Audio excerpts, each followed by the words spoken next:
ত্রিপুরা বিধানসভার ধনপুর বিধানসভাটি এবার হাড্ডাহাড্ডি লড়াই হতে চলেছে। ধনপুর বিধানসভার মোট ভোটার হলো 50,223 জন। এর মধ্যে হিন্দু ভোটার হলো 62% এবং মুসলিম ভোটার 22% বসবাস করে। চ্যানেলটি সাবস্ক্রাইব এবং লাইক করে রাখবেন। ধনপুর বিধানসভাটি 1972 সাল থেকে 2023 সাল পর্যন্ত কোন দল কতবার জয়লাভ করে? এই আসনটি একসময় সিপিএমের শক্ত গড় হিসেবে মানিক সরকারের গড় ছিল। সিপিএম সেই সময় এখানে 11 বার জয়লাভ করে একটানা, এবং বিজেপি এখানে বাই ইলেকশন এবং 2023 সালে আসনটি জয়লাভ করে। চ্যানেলটি সাবস্ক্রাইব এবং লাইক করে রাখবেন। ধনপুর বিধানসভাটি 2024 সালের পঞ্চায়েত নির্বাচনে এই বিধানসভা থেকে সিপিএম ভোট পায় 25%, বিজেপি ভোট পায় 47%, কংগ্রেস ভোট পায় 7% এবং টিএমপি পার্টি পায় হলো 5%।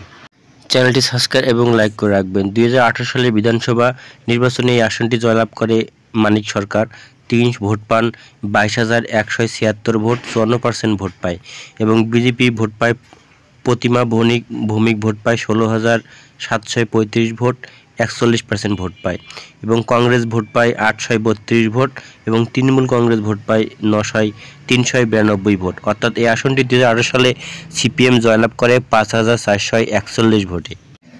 চ্যানেলটি সাবস্ক্রাইব এবং লাইক করে রাখবেন। 2023 সালে বিধানসভা নির্বাচনে এই আসনটা প্রথমবারের মতো বিজেপি প্রথম জয়লাভ করে। এই আসনটি ধনপুর বিধানসভাটি প্রতিমা ভৌমিক, তিনি ভোট পান 19,148 ভোট, 42% ভোট পায় এবং সিপিএম এখানে ভোট পায় 15,648 ভোট, 34% ভোট পায় এবং টিএমপি পার্টি 8,671 ভোট, 19% ভোট পায়। টিএমসি ভোট পায় 651 ভোট এবং এই আসনটি 2023 সালে বিধানসভা নির্বাচনে প্রথমবারের মতো বিজেপি জয়লাভ করে 3,500 ভোটে জয়লাভ করে।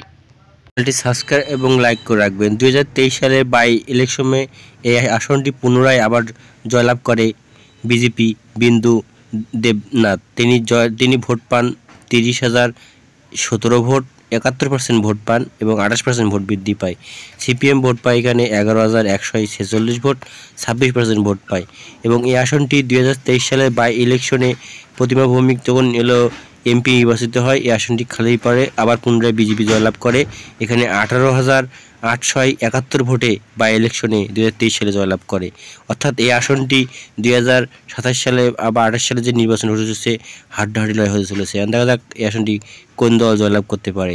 চ্যানেলটি ভালো লাগলে সাবস্ক্রাইব এবং লাইক করে রাখবেন। ধন্যবাদ।